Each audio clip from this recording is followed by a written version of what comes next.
Hello. I just left my daughter a message.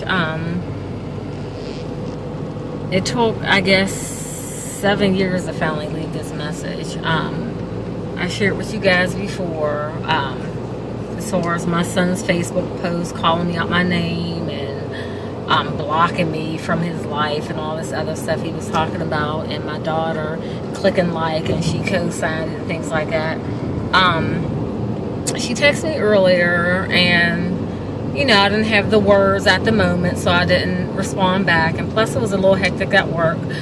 But on my way to my mom's, just picked her up a little rib dinner, and the Lord was like, call now. I said, okay. So I called her. She didn't answer, and I let her know I was calling to talk with her, and let her know that I just wanted to speak with her, in regards to the status of our relationship. And is that a parking space? Because I do want the shade. Yeah, the status of our relationship. And she didn't answer. Nonetheless, I didn't want to park there. It was a handicap.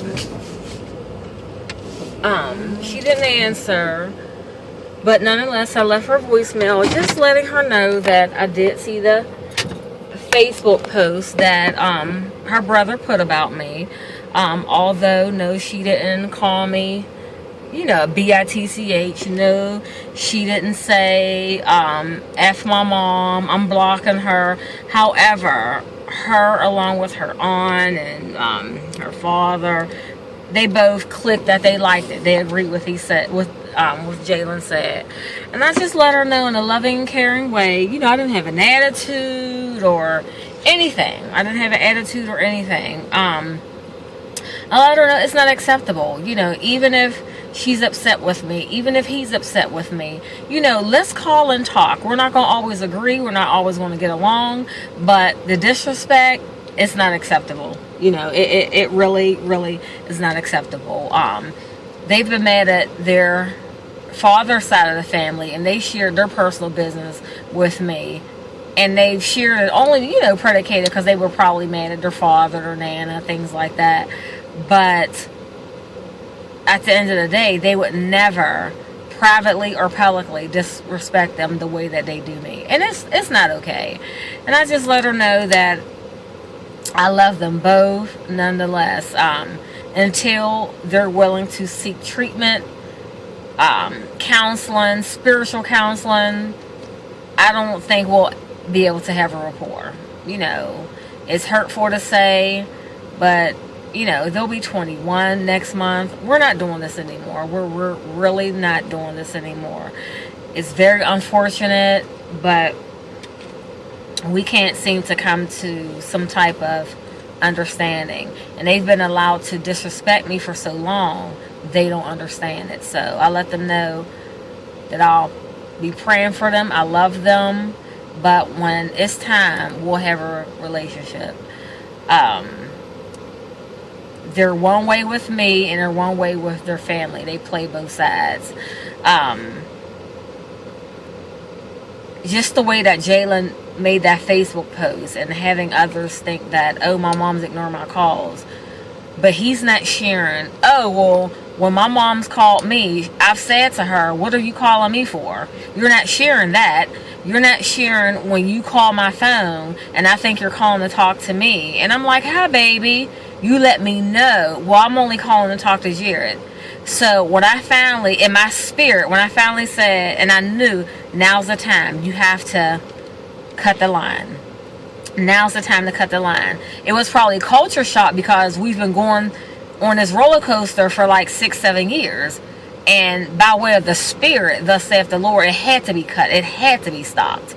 And if I didn't do it, we would have continued on this ride. So he didn't share that side. So it looked like, oh, my mom's ignoring me. And that's not the case. So it's not so much that I care about what his side of the family think anymore. When all this stuff first happened, when they were like between 11 and 13 years old, maybe 11 to 14, I did. Because I was like, I I am a good mother. They're lying. You know, they're not being truthful. My kids are almost 21. They're not even followers of Christ. You know, it's just like a sad scenario. So I don't even care anymore. But it was just the principle behind it. And that's what I addressed to Janaea and Jalen on the voicemail message. I hope that she got the message. I wish, well, even as I'm talking right now, Lord, if it's not meant for me to talk to my kids, don't allow it. Don't allow them to call until it's time. That's one last thing I forgot to leave on my voicemail for my daughter. If you want to call me back, pray before you call. Just pray before you call. But she can tell by the tone of my voice and how I was talking, the things that I was saying, that I mean business this time. You know, I really believe that she'll be able to pick up that it was coming from a good place, a good spiritual place. You know, I love you, but I'm not doing this anymore. I'm not. You have to take some responsibility as well. So I believe she listened to the message. She sent me a text and said, I tried calling you back, but it was too quick. So I don't feel that she got the message when she tried to call me. But prayerfully, she did get the voicemail message. I looked at my phone before I hung up, and the message was about 3 minutes and 27 seconds. I wish I was able to even record it myself. I'm sure I was able to do that on my phone. I just couldn't figure it out. But that's good because the message went the way God wanted it to go. But I felt good. I called my sister, let her know, you know, the type of message that I left and the things that I said for my daughter. She was proud too. She said, you know what, I think this is it. I said, I do too. Yeah, hopefully she'll share it with her brother, and we'll see what God says.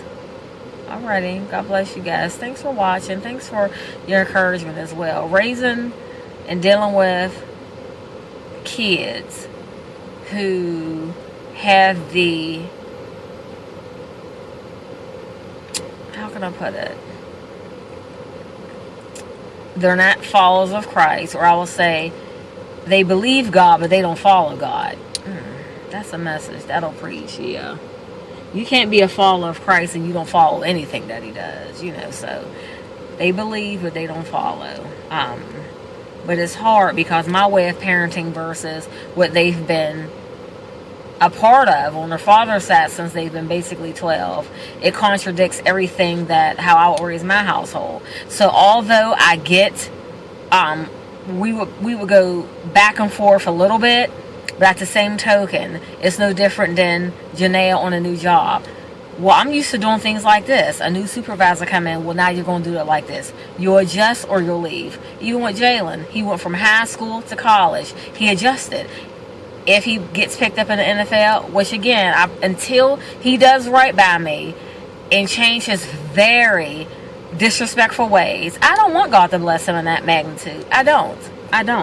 And it's not about any money, because I let them know, whether you make it or not, I'm still going to be your mother. I still want to be your mother. I still want to have a rapport. But he's so disrespectful. I mean, literally, it shadows a little bit of the process of his uncle Lamont, in regards to his relationship with my mom. But that's a whole nother can of worms. But I just wanted to get that up off me, give you guys a report, and let you know what transpired. Because, like I said, I wouldn't talk about the kids anymore unless they reached out and something transpired. So, there we go. So, if anything happens going forward, if it's worth documenting, I will be back on here doing a video. Alright, you guys, I feel empowered, honey. Alrighty, God bless you. Pray for my kids too, and pray for me as well. Pray God that God will help us all see ourselves, because none of us is perfect. But we have to be open, we have to be transparent, and we have to be willing for God to even establish anything and any healing to take forth. Alrighty, you guys, I'm gonna go in here and eat food with my mom. I have my little green beans. I have to watch my weight, you know. And I'm gonna redo my nails. Alrighty, you guys, God bless. Bye bye.